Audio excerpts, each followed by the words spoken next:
बहुपद क्या होता है, तो पहले इसमें ये जाने कि बहुपद को हम दो भागों में तोड़ सकते हैं, बहु प्लस पद।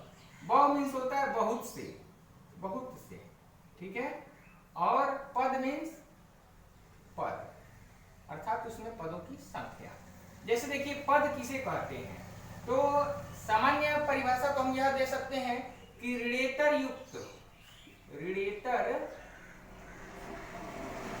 युक्त चर श्रृंखला, चर श्रृंखला को बहुपद कहते हैं। परंतु अब यहां बात आती है चर किसे कहते हैं, तो देखिए चर किसे कहते हैं, तो पद दो प्रकार के होते हैं, यानी पद दो प्रकार के होते हैं, एक चर पद होता है और दूसरा अचर पद होता है। एक चर पद है, दूसरा अचर पद है। चर पद किसे कहते हैं, ऐसा प्रतीक जो किसी भी वास्तविक मान को, किसको, वास्तविक मान को धारण कर सकता है, चर पद कहलाता है। और अचर पद जिसका मान कभी भी नहीं बदलता है, उसको अचर पद कहते हैं। जैसे चर राशियों में हम देखते हैं तो x है, y है, z है, ये प्रायः ये तीन राशियां जो हैं चर पद के रूप में ली जाती हैं। जबकि अचर पद किसे कहते हैं, तो जिसका मान नहीं बदलता है, जैसे 1, 2, 0, √2, -3, 2/4, 2/5, 3/9, 8, ये सभी संख्याएं अचर पद होती हैं, क्योंकि इनका मान नहीं बदलता है, ये किसी भी वास्तविक संख्या को नहीं धारण कर सकती है। परंतु चर पद एक ऐसी श्रृंखला होती है, एक ऐसा पद होता है, एक ऐसा प्रतीक होता है जो किसी भी वास्तविक संख्या को धारण कर लेता है। जैसे मान लीजिए मैं कहूं कि 1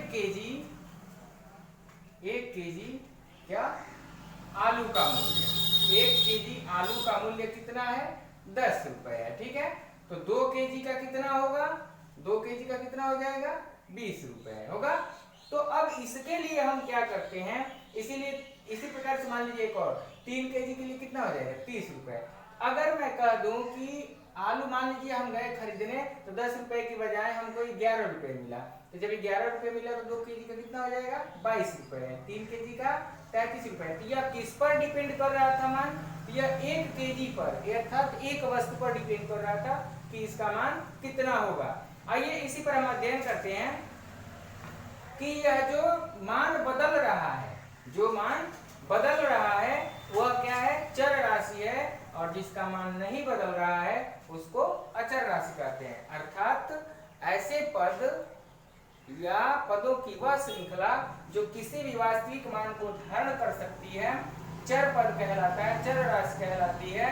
और ऐसा पद जो किसी भी वास्तविक मान को धारण नहीं कर सकता, अपना एक निश्चित मान रखता है, उसे हम अचर पद कहते हैं। प्रायः अचर पद को हम A, B और C से भी दिखाने का काम करते हैं, प्रायः A, B, C, P, Q से भी इसको प्रदर्शित। और अगर हम बात करें चर पद में, जैसे मान लीजिए कहीं x लिखा है और यहाँ पे 2 लिखा है, तो आप कहेंगे सर यह तो अचर पद है और यह चर पद है, इसको अब क्या कहेंगे, तो देखिए इसको हम हमेशा ही चर पद कहेंगे। क्यों, क्योंकि इसका मान x पर डिपेंड हो गया, x का मान बदलेगा तो पूरे 2x का मान भी बदलेगा, इसलिए यह 2x एक पद हो गया। और इस पद, यह पद कौन सा पद है, तो चर पद है, और इस चर पद का मान लगातार बदलता रहेगा।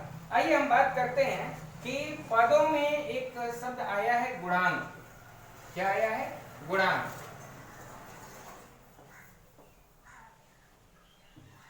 गुणांक किसे कहते हैं, ध्यान दीजिए, जब कभी भी कहीं भी अगर लिखा है मान लीजिए x² + 5x, ठीक है, तो इसमें x² का गुणांक कुछ नहीं लिखा होता है, तो कितना लिखा होता है, 1 लिखा होता है। x के गुणांक में कुछ नहीं, यहाँ पे दिख रहा है आपको 5 है, तो यहाँ पे x का गुणांक कितना है, x का गुणांक बराबर कितना मिला, 5। लेकिन x² का गुणांक कितना हो जाएगा, x² का गुणांक 1। इसी प्रकार मैं कह दूं कि x² - x² + 7x - 3, इसमें क्या हो गया, तो इसमें एक्स स्क्वायर का गुणांक कितना होगा?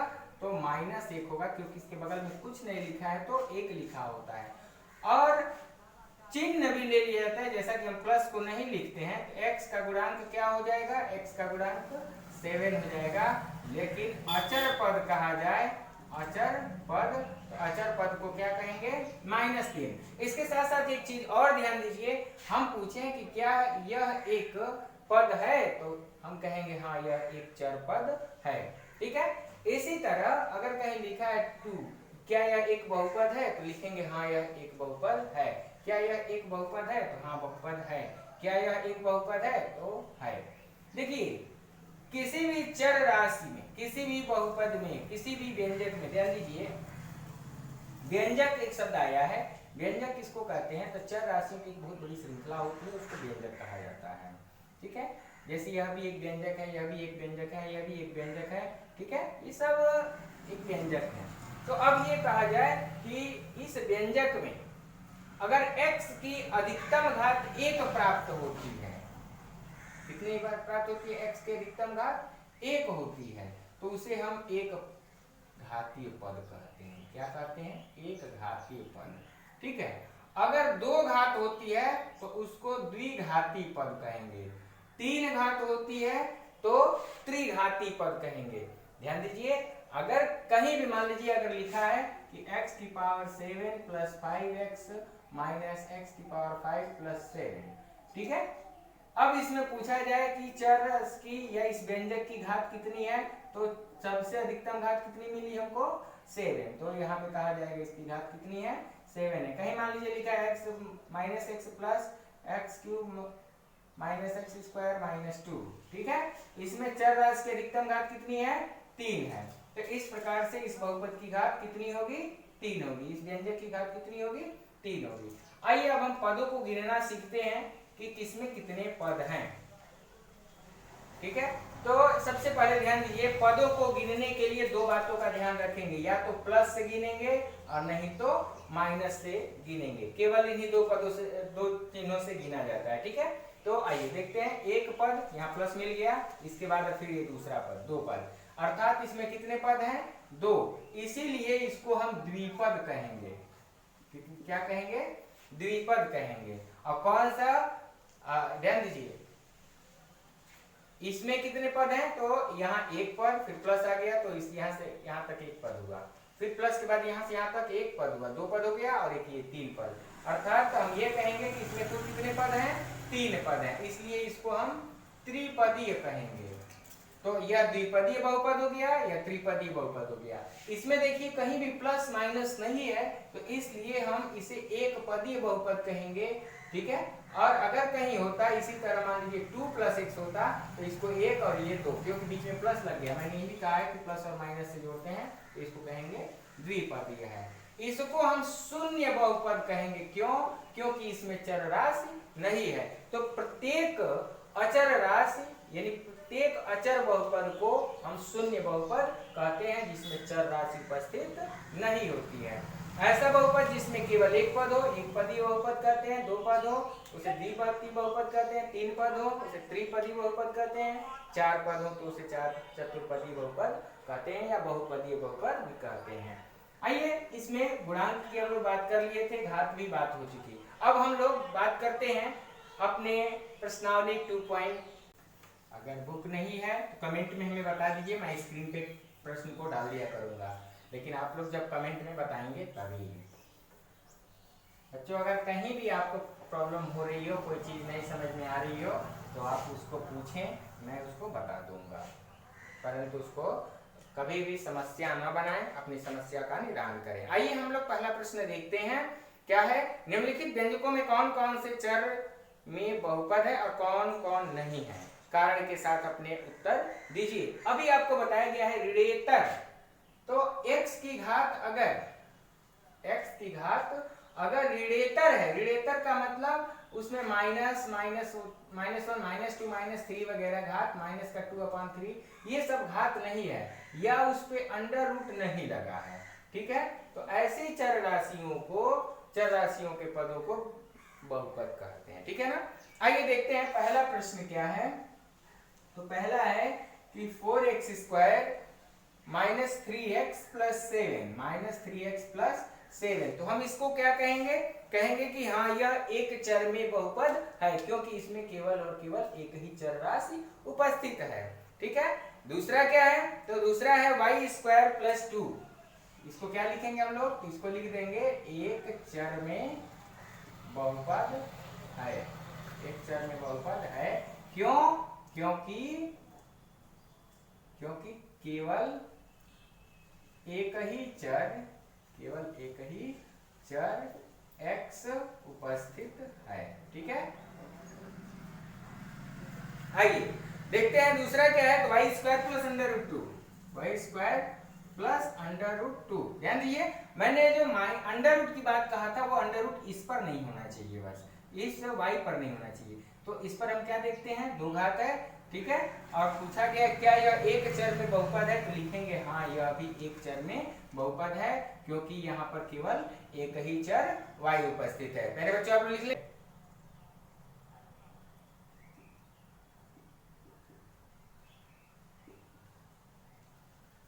देखें, इसको लिखेंगे यह एक चर बहुपद नहीं है, क्योंकि इसमें एक चर तो है परंतु चर की घात पूर्ण नहीं है। चर की घात पूर्ण न होने के कारण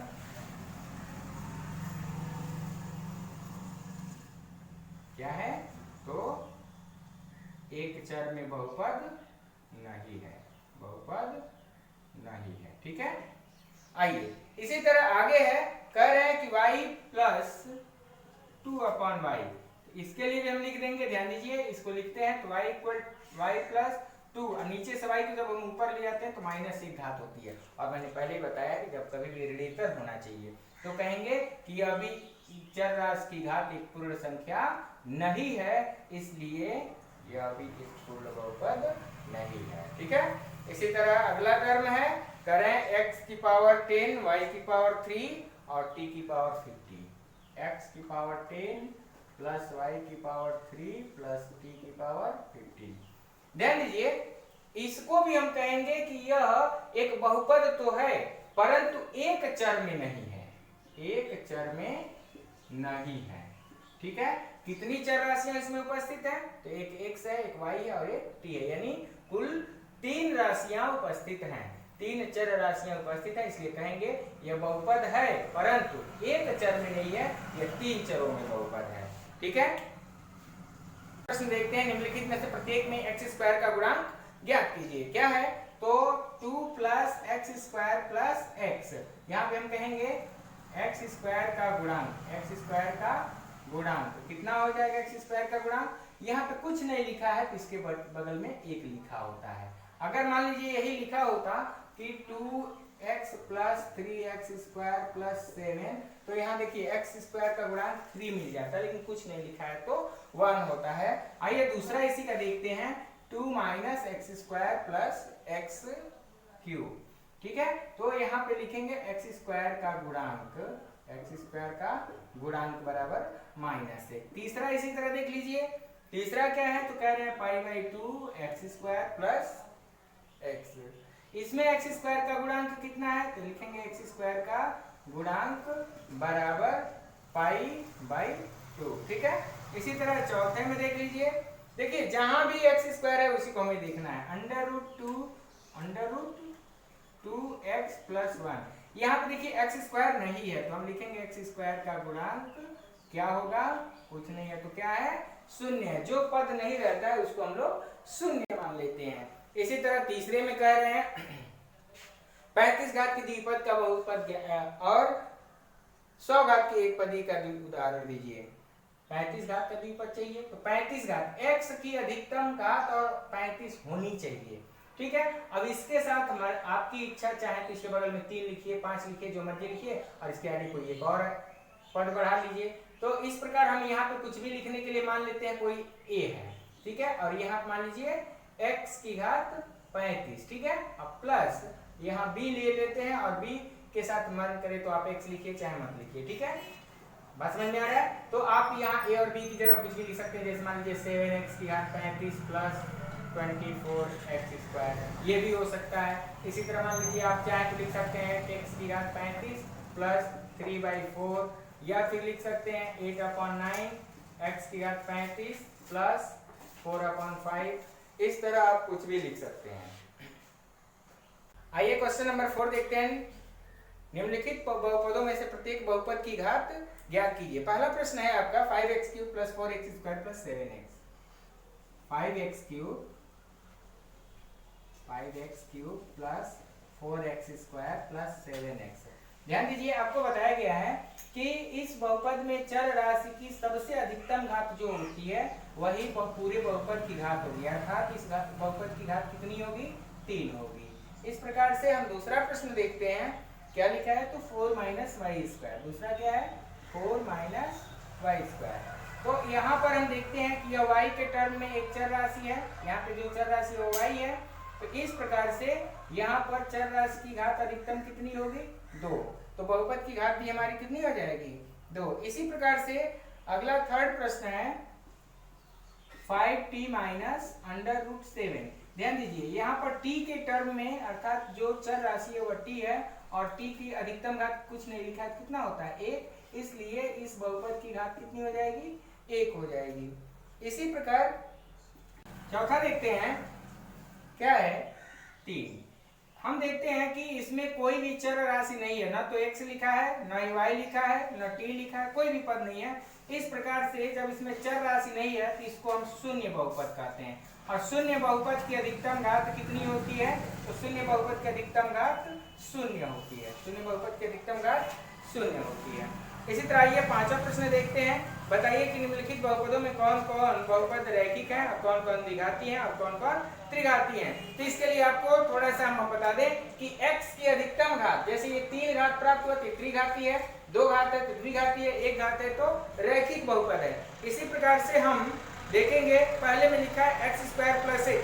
तो x² + x की हम बात करें, आइए x² + x, ये इसमें अधिकतम घात 2 है, इसलिए यह द्विघात बहुपद है। इसी तरह दूसरा है x - x³, तो यह त्रिघात बहुपद है, ठीक है।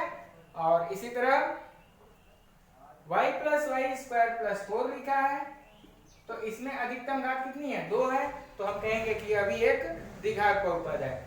अगला है 1 + x। x की घात कुछ नहीं लिखा है तो 1 होता है, और यह एक रैखिक बहुपद है, ठीक है। इसी तरह पांचवा है 3t। t की घात कुछ नहीं तो 1 है, यह भी एक रैखिक बहुपद है। छठवें में r² लिखा है, तो यह 2 घात है, तो 2 घात का मतलब द्विघात बहुपद है। इसी प्रकार से 7x³ लिखा है, तो वह एक त्रिघात बहुपद है। बस आज के वीडियो में इतना ही। Thank you.